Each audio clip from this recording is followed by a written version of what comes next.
Welcome to our channel. Discover gift cards are versatile payment options that can be activated quickly via mobile app. Here's a simple way to activate your card and start using it right away. Step 1. Download the Discover mobile app from the Apple App Store if you use an iPhone, or from Google Play Store for Android devices. Step 2. Open the Discover app and look for sign-in options. If you already have a Discover account, log in with your credentials. New users should tap Register or Sign Up. Step 3.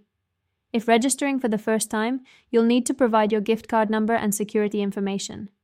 This may include the card's expiration date and CVV code. Step 4. Create a username and password that meet Discover's security requirements.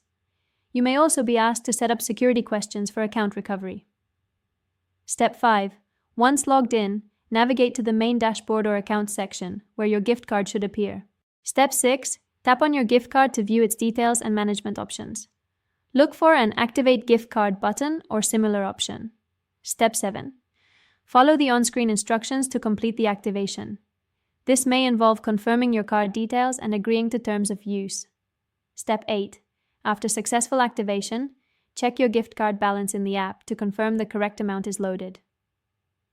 You can now use your Discover gift card for purchases at participating merchants online and in stores. The app also lets you track your spending and remaining balance. Don't forget to like this video and subscribe to our channel.